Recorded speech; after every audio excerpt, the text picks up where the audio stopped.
इस वेले दी वड्डी खबर जमानत मिलन तो बाद बिक्रम मजीठिया पहली बार नजर आए ने। नाडा साहिब दे विच बिक्रम मजीठिया नतमस्तक हुए ने।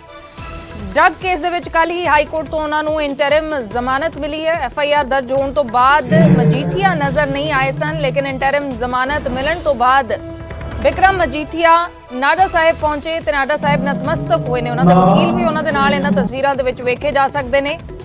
ਇਹ ਪਹਿਲੀ ਤਸਵੀਰ ਬਿਕਰਮ ਮਜੀਠੀਆ ਦੀ ਜ਼ਮਾਨਤ ਮਿਲਣ ਤੋਂ ਬਾਅਦ, ਜਦ ਤੋਂ ਡਰੱਗ ਮਾਮਲੇ ਦੇ ਵਿੱਚ FIR ਦਰਜ ਹੋਈ ਹੈ, ਉਸ ਤੋਂ ਬਾਅਦ ਪਹਿਲੀ ਵਾਰ ਬਿਕਰਮ ਮਜੀਠੀਆ ਸਾਹਮਣੇ ਆਏ ਨੇ।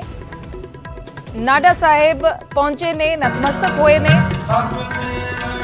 ਡਰੱਗ ਕੇਸ ਦੇ ਵਿੱਚ ਕੱਲ ਹੀ ਉਹਨਾਂ ਨੂੰ ਹਾਈ ਕੋਰਟ ਤੋਂ ਰਾਹਤ ਮਿਲੀ ਹੈ, ਹਾਈ ਕੋਰਟ ਤੋਂ ਇੰਟਰਿਮ ਬੇਲ ਮਿਲੀ ਹੈ। ਬਿਕਰਮ ਮਜੀਠੀਆ ਇਹਨਾਂ ਤਸਵੀਰਾਂ ਦੇ ਵਿੱਚ ਜ਼ਮਾਨਤ ਮਿਲਣ ਤੋਂ ਬਾਅਦ ਬਿਕਰਮ ਮਜੀਠੀਆ ਪਹਿਲੀ ਵਾਰ ਨਜ਼ਰ ਆਏ ਨੇ। ਉਹਨਾਂ ਦੇ ਵਕੀਲ ਵੀ ਉਹਨਾਂ ਦੇ ਨਾਲ ਮੌਜੂਦ ਨੇ। ਨਾਡਾ ਸਾਹਿਬ ਨਤਮਸਤਕ ਹੋਏ ਨੇ ਬਿਕਰਮ ਮਜੀਠੀਆ। ਡਰੱਗ ਮਾਮਲੇ ਦੇ ਵਿੱਚ FIR ਦਰਜ ਹੋਈ ਸੀ। FIR ਤੋਂ ਬਾਅਦ ਬਿਕਰਮ ਮਜੀਠੀਆ ਗਾਇਬ ਸਨ। ਛਾਪੇਮਾਰੀ ਕੀਤੀ ਗਈ ਉਹਨਾਂ ਨੂੰ ਗ੍ਰਿਫਤਾਰ ਕਰਨ ਦੇ ਲਈ, ਲੇਕਿਨ ਨਹੀਂ ਮਿਲੇ। ਉਸ ਤੋਂ ਬਾਅਦ ਮੋਹਾਲੀ ਕੋਰਟ ਦੇ ਵਿੱਚ ਉਹਨਾਂ ਦੇ ਵੱਲੋਂ ਬੇਲ ਐਪਲੀਕੇਸ਼ਨ ਪਾਈ ਗਈ, ਲੇਕਿਨ ਉੱਥੋਂ बेल एप्लीकेशन रद्द हो गई। उस तो बाद हाई कोर्ट दे विच उन्होंने पटिशन पाई, जिस ते कल फैसला आया ते मजीठिया नूं राहत मिली है, इंटरिम बेल मिली है। ते पहली बार उस तो बाद बिक्रम मजीठिया नजर आए ने, नाडा साहिब पहुंचे ने, नाडा साहिब नतमस्तक हुए ने।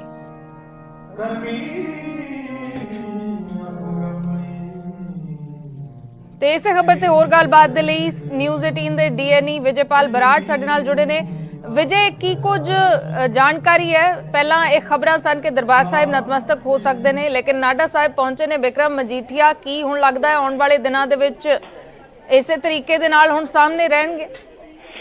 बिल्कुल अर्शदीप, देखो बिक्रम सिंह मजीठिया जिन्ने दिनां दा भी ये पूरी कवायद चल रही सी, उन्हां दी जिहड़ी बेल एप्लीकेशन सी उसनूं लैके जो भी उसदे विच डिले हो रहा सी, ਤਾਂ ਉਸਦੇ ਚੱਲਦੇ ਬਿਕਰਮ ਮਜੀਠੀਆ ਥੋੜੇ ਪਾਸੇ ਰਹੇ, ਕਿਉਂਕਿ ਬਿਕਰਮ ਮਜੀਠੀਆ ਇਹ ਚੰਗੀ ਤਰ੍ਹਾਂ ਜਾਣਦੇ ਸੀ ਕਿ ਜੇ ਉਹ ਪੁਲਿਸ ਦੇ ਹੱਥ ਆ ਜਾਂਦੇ ਆ ਤਾਂ ਉਹਨਾਂ ਨੂੰ ਕੋਸ਼ਿਸ਼ ਰਹੇਗੀ ਹਰਾਸ ਕਰਨ ਦੀ, ਜਾਂ ਪੁਲਿਸ ਉਹਨਾਂ ਤੇ ਕੋਈ ਹੋਰ ਮਾਮਲੇ ਵੀ ਦਰਜ ਕਰ ਸਕਦੀ ਹੈ, ਜਾਂ ਉਹਨਾਂ ਨੂੰ ਇੰਟਰੋਗੇਟ ਕੀਤਾ ਜਾ ਸਕਦਾ ਹੈ।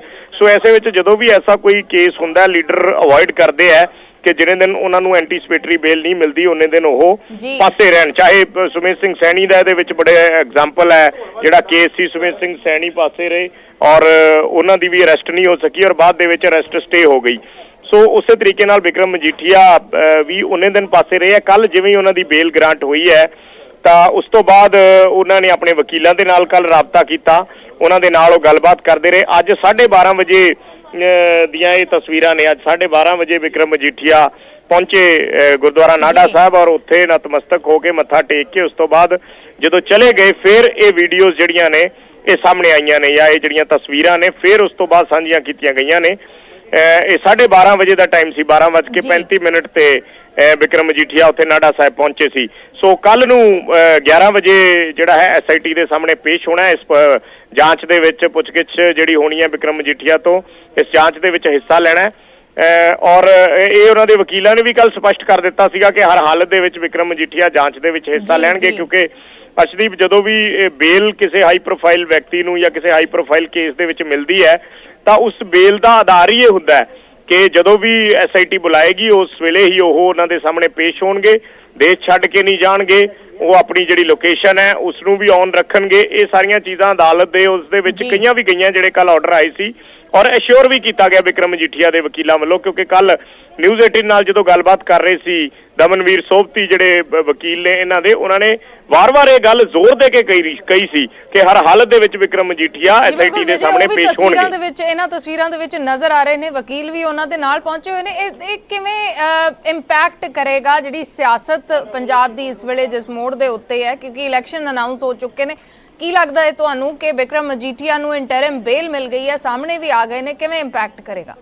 ਦੇਖੋ ਅਰਸ਼ਦੀਪ, ਇਹ ਇਸ ਵੇਲੇ ਬੜਾ ਜ਼ਰੂਰੀ ਸੀ ਅਕਾਲੀ ਦਲ ਦੇ ਲਈ। ਜੇ ਆਪਾਂ ਕਹੀਏ ਤਾਂ ਅਕਾਲੀ ਦਲ ਦੇ ਲਈ ਘੱਟੋ ਘੱਟ ਇਹ ਇਸ ਵੇਲੇ ਬਹੁਤ ਜ਼ਰੂਰੀ ਸੀ, ਕਿਉਂਕਿ ਜਿਸ ਤਰੀਕੇ ਨਾਲ ਇਲੈਕਸ਼ਨ ਕੋਡ ਲੱਗਿਆ ਔਰ ਜਿਸ ਤਰੀਕੇ ਨਾਲ ਇੰਸਟਰਕਸ਼ਨਸ ਦਿੱਤੀਆਂ ਨੇ ਇਲੈਕਸ਼ਨ ਕਮਿਸ਼ਨ ਨੇ ਕਿ ਤੁਸੀਂ ਕੋਈ ਵੱਡੀਆਂ ਰੈਲੀਆਂ ਨਹੀਂ ਕਰ ਸਕਦੇ, ਤੁਸੀਂ ਕੋਈ ਰੋਡ ਸ਼ੋਅ ਨਹੀਂ ਕਰ ਸਕਦੇ, ਈਵਨ ਨੁੱਕੜ ਮੀਟਿੰਗਾਂ ਨਹੀਂ ਕਰ ਸਕਦੇ, ਵੱਡਾ ਇਕੱਠ ਨਹੀਂ ਕਰ ਸਕਦੇ।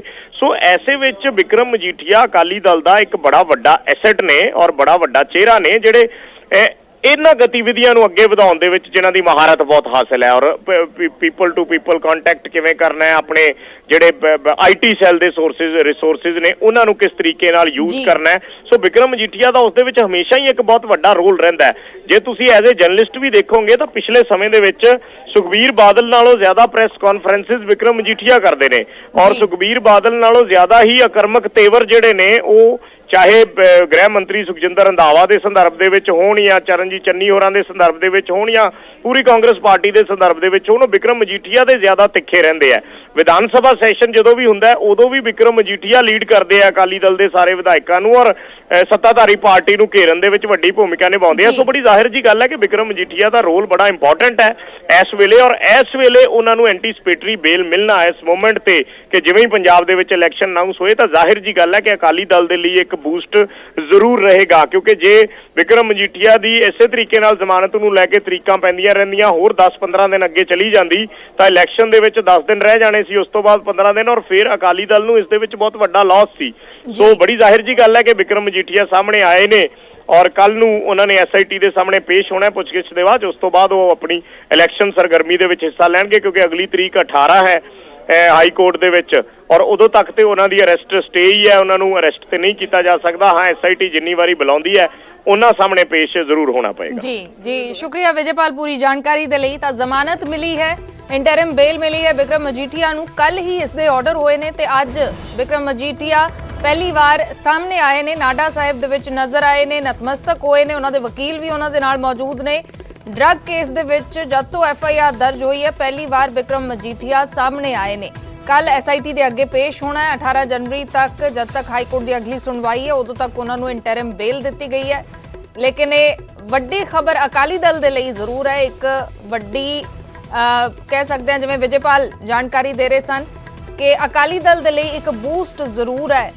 ਅਕਾਲੀ ਦਲ ਜਿਵੇਂ ਇਸ ਨੂੰ ਦੇਖ ਰਿਹਾ ਹੈ, ਸੁਖਬੀਰ ਸਿੰਘ ਬਾਦਲ ਕਹਿ ਰਹੇ ਨੇ ਕਿ ਸੱਚ ਦੀ ਜਿੱਤ ਹੋਈ ਹੈ, ਹਾਲਾਂਕਿ ਕਾਂਗਰਸ ਕਹਿ ਰਹੀ ਹੈ ਕਿ CM ਚੰਨੀ ਨੇ ਵੀ ਕਿਹਾ ਹੈ ਕਿ ਅਜੇ ਸਿਰਫ ਬੇਲ ਮਿਲੀ ਹੈ, ਕੇਸ ਖਤਮ ਨਹੀਂ ਹੋਇਆ। ਅੱਜ ਦੀਆਂ ਦੋ ਵੱਡੀਆਂ ਖਬਰਾਂ, ਨਵਜੋਤ ਸਿੰਘ ਸਿੱਧੂ ਇਸ ਵੇਲੇ ਪ੍ਰੈਸ ਕਾਨਫਰੰਸ ਕਰ ਰਹੇ ਨੇ, ਪੰਜਾਬ ਮਾਡਲ ਆਪਣੇ ਪੰਜਾਬ ਮਾਡਲ ਦੀ ਜਾਣਕਾਰੀ ਦੇ ਰਹੇ ਨੇ। ਦੂਸਰੀ ਤਸਵੀਰ ਬਿਕਰਮ ਮਜੀਠੀਆ ਸਾਹਮਣੇ ਆਏ ਨੇ, ਬੇਲ ਮਿਲਣ ਤੋਂ ਬਾਅਦ, ਜ਼ਮਾਨਤ ਮਿਲਣ ਤੋਂ ਬਾਅਦ ਨਾਡਾ ਸਾਹਿਬ 'ਚ ਨਤਮਸਤਕ ਹੋਏ ਨੇ।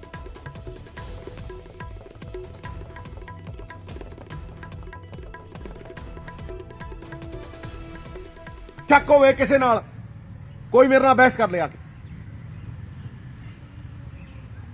ਬਟ ਕਿਉਂਕਿ ਇਹਨੂੰ ਮਾਫੀਆ ਪਨਪਾਉਂਦਾ ਰਿਹਾ, ਗਵਰਨਮੈਂਟ ਦੇ ਕਦੇ ਸਟਾਕ ਯਾਰਡ ਬਣੇ ਨਹੀਂ, ਸਟਾਕ ਯਾਰਡ ਚੋਂ ਅੱਡ ਕਲਰ ਦਾ ਟਰੱਕ ਕੱਢੇਗਾ, ਆਨਲਾਈਨ ਤੋਂ ਫਿਰ ਅੱਗੇ ਅੱਡ ਕਲਰ ਦਾ ਟਰੱਕ ਛੱਡ ਕੇ ਆਏਗਾ। This is exactly what happens in Telangana, the policy that I gave. We talk of digital Punjab for 4-level monitoring, online bookings and fixed price. We need to fix the price of sand. ਜਿਵੇਂ ਸ਼ਰਾਬ ਨਹੀਂ ਵਿਕਦੀ, ਲੂਣ ਨਹੀਂ ਵਿਕਦਾ, ਤੇਲ ਨਹੀਂ ਵਿਕਦਾ, ਪੈਟਰੋਲ ਨਹੀਂ ਵਿਕਦਾ, how is it that sand the price ਕਦੇ ਫਿਕਸ ਨਹੀਂ ਕੀਤੀ? ਇਹੀ ਕਾਰਨ ਹੈ ਕਿ ਮਾਫੀਆ ਆਪਰੇਟ ਕਰਦਾ ਹੈ। ਅਗਰ ਸੈਂਡ ਦੀ ਪ੍ਰਾਈਸ ਫਿਕਸ ਹੋਈ ਹੁੰਦੀ ਕੋਈ ਸਵਾਲ ਪੈਦਾ ਹੀ ਨਹੀਂ ਹੁੰਦਾ। ਜਿੰਨੀ ਘੱਟ ਪ੍ਰਾਈਸ ਉਹਨਾਂ ਵੋਲਿਊਮ ਜ਼ਿਆਦਾ ਹੋਏਗਾ। Online booking and fix price, use of IT in ordering, Punjab online sand delivering and monitoring, GPS chips on trucks, fixed delivery time from stockyard. Rate ਵੀ ਹੋਏਗਾ, ਡੇਟ ਵੀ ਹੋਏਗੀ ਕਿ ਜੀ ਇਹ ਫਲਾਨੀ ਦੇ ਤਰੀਕ ਨੂੰ ਤੁਰਿਆ ਤੇ ਫਲਾਨੀ ਤਰੀਕ ਨੂੰ ਪਹੁੰਚੇਗਾ। ਪੰਜਾਬ ਦੇ ਵਿੱਚ ਕੋਈ ਜਗ੍ਹਾ ਇਹੋ ਜੀ ਦੂਰ ਨਹੀਂ ਜਿਹੜੀ ਇੱਕ ਦਿਨ ਤੋਂ ਵੱਧ ਲਾਵੇ। 21 ਡੇਟ ਦੇ ਉੱਤੇ ਲਈ ਫਿਰੀ ਤੁਰੀ ਜਾਂਦੇ ਆ, ਨਾ ਕੋਈ ਚੈੱਕ ਕਰਦਾ, ਨਾ ਗੱਲ, ਨਾ ਕੋਈ ਬਾਤ। Rate, weight and date, you will find it. Different color trucks, impounding of illegal trucks, annual audit by 3 independent members of reputed firms, introduction of M-Sand. M send ਹੈ ਜਿਹੜੀ क्रशर चलते हैं ਉਹਦੀ बड़ी सिंपल पॉलिसी है ਜਦੋਂ भी बिजली चलती है 7 रुपये पर यूनिट ਉਹਦੇ ਤੇ ਚਾਰਜ ਹੁੰਦਾ ਹੈ ਹਿਮਾਚਲ ਦੀ ਵੀ ਪਾਲਿਸੀ ਹੈ ਬੜੀਆਂ ਪਾਲਿਸੀਆਂ ਨੇ ਇਟਸ ਆਲਮੋਸਟ ਸਿਮਿਲਰ ਇਹ this is for sustainable mining and future generations ਇਹਦੇ ਚ ਰੈਵਨਿਊ 2 ਤੋਂ 3000 ਕਰੋੜ ਰੁਪਈਆ 5000 डायरेक्ट जॉब्स ਤੇ 15 ਤੋਂ 20000 इनडायरेक्ट जॉब्स स्ट्रेट अवे और ਇਹ ਵਧਦਾ ਜਾਣਾ ਹੁਣ ਆ ਜਾਂਦਾ ਜੀ केबल लोग कह तो देंगे सस्ती कर देंगे ऐ कर देंगे ओं कर देंगे पर किसी ने कोई प्रोसीजर फॉलो नहीं किया अज तक केबल का रेगुलेटरी कमीशन बनाना बहुत जरूरी है 2007 ਦੇ ਵਿੱਚ ਬਾਦਲਾਂ ਦੀ ਸਰਕਾਰ आई सी ਤੇ ਆ ਕੇ ਮੋਨੋਪੋਲੀ ਬਣਾਈ ਉਦੋਂ ਪਹਿਲਾਂ ਕੋਈ ਮੋਨੋਪੋਲੀ ਨਹੀਂ ਸੀ देयर वर मल्टीपल एमएसओस और चोर ਦੀ ਮਾਂ एमएसओ है ਇੱਕੋ ਹੀ ਹੈ ਲੁਧਿਆਣੇ 'ਚ ਪਤਾ ਨਹੀਂ ਹੁਣ ਉਹਦੇ ਤੇ ਰੇਡ ਰੂਟ ਜੀ ਤਾਂ ਪਾਈ ਆ ਪਰ ਉਦੋਂ ਬਾਅਦ ਕੀ ਨਿਕਲਿਆ ਕਿਸੇ ਨੂੰ ਕੋਈ ਨਹੀਂ ਪਤਾ everything under the garbs we will open the system to multiple players competition 6 ਹੋਣ ਐਮਐਸਓ 7 ਹੋਣ ਇਹ ਮੋਨੋਪੋਲੀ ਤੋੜਾਂਗੇ ਅਸੀਂ ਅੱਜ ਦੀ ਡੇਟ ਦੇ ਵਿੱਚ 70 ਤੋਂ 80% ਫਾਸਟਵੇ ਮੋਨੋਪੋਲੀ ਹੈ 70 to 80%. It does not share the real data of the number of TVs for GST collection. ਘੱਟ ਤੋਂ ਘੱਟ 2 ਕਰੋੜ ਟੀਵੀ ਹੈ ਟੀਵੀ ਸੈੱਟ ਪੰਜਾਬ 'ਚ 10 ਦੇ 10 ਲੱਖ ਨੇ ਰੇਡਾਂ ਪਈਆਂ ਨੇ ਸਰਵਿਸ ਟੈਕਸ ਦੀ ਵੀ ਹਜ਼ਾਰਾਂ ਕਰੋੜ ਰੁਪਏ ਦੀ ਚੋਰੀ 2/3 television sets are not reported hence GST loss state the property ਨੂੰ ਇਸਤੇਮਾਲ ਕਰਦੇ ਆ ਜਿੱਥੇ ਦੇਖੋ ਕਹੀਂ ਤਾਰ ਪਾ ਦਿੰਦੇ ਆ ਜਦੋਂ ਦੇਖਿਆ ਨਵੀਂ ਤਾਰ ਪਾ ਦਿੰਦੇ ਆ ਸਟੇਟ ਦੇ ਪੋਲਾਂ ਨੂੰ ਯੂਜ਼ ਕਰਦੇ ਆ wire zone pole zone but they don't pay rent to the state for utilizing people's resources hence government can levy carriage fee ਅਸੀਂ carriage fee ਲਾਵਾਂਗੇ ਜੀ ਜਿਹੜੇ ਤੇ ਨੈਸ਼ਨਲ ਚੈਨਲ ਨੇ ਉਹ ਸੈਟੇਲਾਈਟ ਤੇ ਚੱਲਦੇ ਆ ਉਹ ਸੈਂਟਰਲ ਗਵਰਨਮੈਂਟ ਕੋਲ ਜਾਂਦਾ ਪੈਸਾ ਸਾਰਾ ਲੇਕਿਨ ਜਿਹੜਾ ਸਟੇਟ ਦੇ ਪੋਲਾਂ ਦੇ ਉੱਤੇ ਸਟੇਟ ਦੀ ਜ਼ਮੀਨ ਦੇ ਥੱਲੇ ਸਟੇਟ ਦੀ ਪ੍ਰਾਪਰਟੀ ਨੂੰ ਯੂਜ਼ ਕਰਕੇ ਕਿਸੇ ਵੀ ਅਗਰ ਚੈਨਲ ਨੇ ਸਟੇਟ ਦੀ ਪ੍ਰਾਪਰਟੀ ਨੂੰ ਯੂਜ਼ ਕਰਕੇ ਕੇਬਲ ਦੇ ਉੱਤੇ ਆਉਣਾ ਉਹਨੂੰ ਕੈਰੇਜ ਫੀਸ ਦੇਣੀ ਪਏਗੀ ਜੀ ਸਟੇਟ ਨੂੰ he will have to pay carriage fees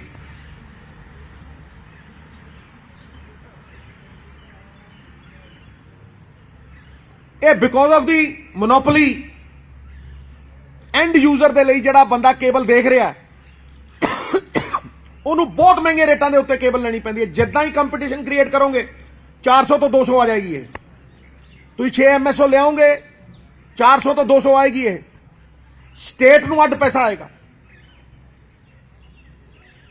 a minimum of 3 to 5,000 crores is the expected revenue from cable regulation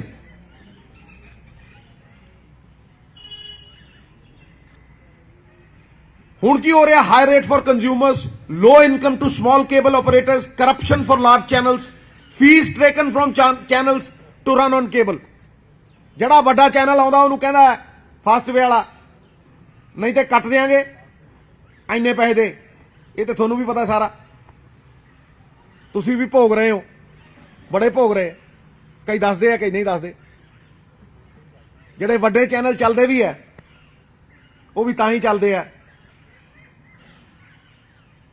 ਭਈ ਮੋਟਾ ਮਾਲ ਆਉਂਦਾ and that's a clear thing ਇਸ ਕਰਕੇ ਇਹ ਬੜੀ ਸਿੰਪਲ ਜੀ ਗੱਲ ਹੈ ਕਿ ਸੋਲੂਸ਼ਨ ਇਹਦਾ ਹੈਗਾ open the system to multiple players competition they will be 5 to 6 MSOs ਚਾਹੇ 10 ਹੋਣ ਜਿੰਨੇ ਆਉਂਦੇ ਆ ਮੋਰ ਦ ਮੈਰੀਅਰ because of the competition local operators can select their choice Hence low rates and more profits to the LCOs. ਜਿਹੜੇ ਥੱਲੇ LCO ਕੰਮ ਕਰਦੇ ਆ, ਜਿਨ੍ਹਾਂ ਨੂੰ ਬੰਨ ਰੱਖਿਆ, ਕੰਟਰੈਕਟ ਕਰ ਰੱਖਿਆ 21 ਦਿਨਾਂ ਦੇ, ਜਿਨ੍ਹਾਂ ਨੂੰ ਡਰਾਇਆ ਜਾਂਦਾ, ਧਮਕਾਇਆ ਜਾਂਦਾ। 2-3 ਨੇ ਤਾਂ ਖੁਦਕੁਸ਼ੀ ਕੀਤੀ ਹੈ ਕੋਰਟਾਂ ਦੇ ਵਿੱਚ ਖੜ ਕੇ।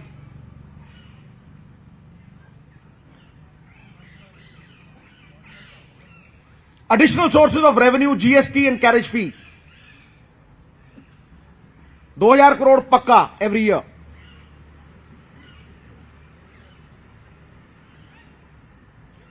As a rule, पिछले 5 साल तक का जो लॉस स्टेट ने झेलिया, जो लॉस पिछले 5 साल तक का 5000 करोड़ तक का, उसकी रिकवरी भी की जा सकती है, and that is very much possible.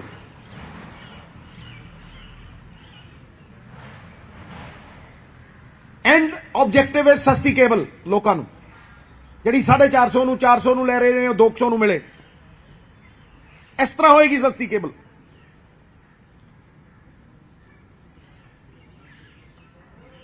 Gurbani ਦਾ ਪ੍ਰਸਾਰ, ਇਹ ਧੰਦਾ ਨਹੀਂ ਹੋਏਗਾ।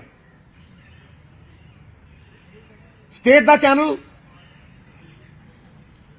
ਸਰਬ ਸਾਂਝੀ ਗੁਰਬਾਣੀ ਨੂੰ ਦੁਨੀਆ ਦੇ ਹਰ ਘਰ ਤੱਕ ਲੈ ਕੇ ਜਾਏਗਾ। ਜਿਹੜਾ ਚਾਹੇਗਾ ਉਹ ਦੇਖ ਸਕੇਗਾ। ਇਹ ਕਿਸੇ ਇੱਕ ਘਰ ਦਾ ਧੰਦਾ ਬਣਨ ਵਾਸਤੇ ਨਹੀਂ ਹੈ।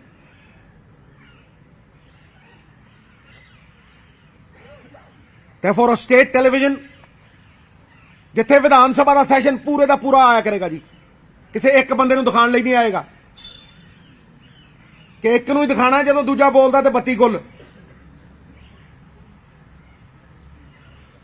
ਇਹ ਬਹੁਤ ਹੋ ਗਿਆ। ਇਹ ਗੱਲਾਂ ਮੈਂ ਸਾਰੇ ਪੰਜਾਬ ਨਾਲ ਕਰਨੀਆਂ ਹੀ ਕਰਨੀਆਂ ਨੇ, ਨਾ ਕੋਈ ਪਰਵਾਹ ਪਹਿਲਾਂ ਸੀ ਨਾ ਅੱਜ ਹੈ।